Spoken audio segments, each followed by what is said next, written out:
नमस्कार दोस्तों, मैं संदीप त्रिपाठी। एकादशी व्रत को लेकर के आज हम बात करेंगे।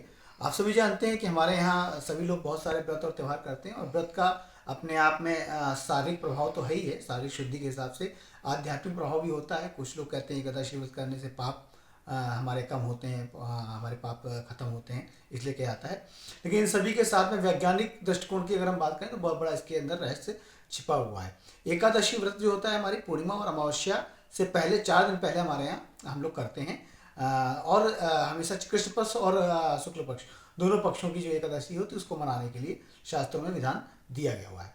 वैज्ञानिक दृष्टिकोण इसका ये है कि अमावस्या और पूर्णिमा से 4 दिन पहले जो एकादशी पड़ती है, हमारे शरीर में जो हम भोजन करते हैं उस भोजन से 4 दिनों बाद वो भोजन पच करके जो रस के रूप में है वो हमारे मस्तिष्क तक प्रभाव डालता है। यानी हमारे किया हुआ भोजन जो है वो चौथे दिन मस्तिष्क पे असर डालता है।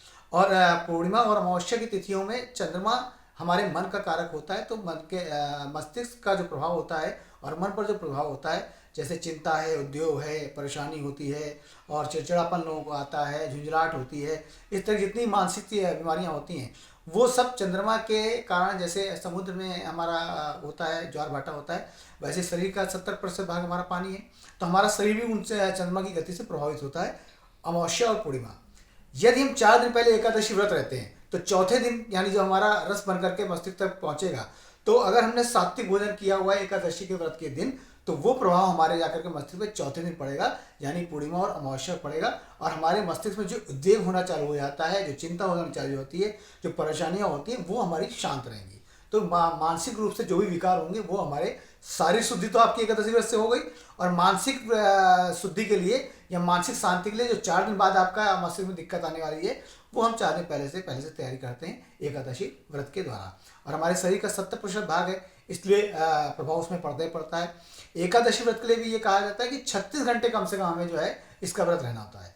यानी कि एकादशी के पूर्व के दिन में दशमी को सूर्यास्त के बाद हमें कुछ भी नहीं लेना है, और फिर अगले दिन तक पूरा 24 घंटे वो और 12 घंटे इधर के, तो इस तरह से 36 घंटे का व्रत होता है।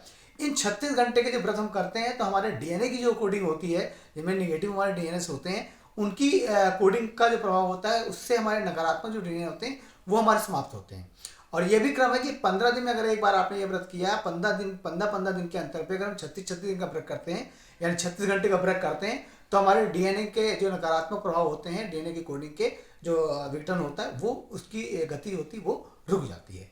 तो बहुत बड़े बड़े हमारे जो साइंटिस्ट हुए हैं, जिन्हें हम ऋषि कहते हैं, जिन्होंने शोध किया, रिसर्च किया है, उनके द्वारा बताया ये परिणाम है। तो आप सब भी एकादशी का व्रत करें और इसका लाभ उठाएं। धन्यवाद।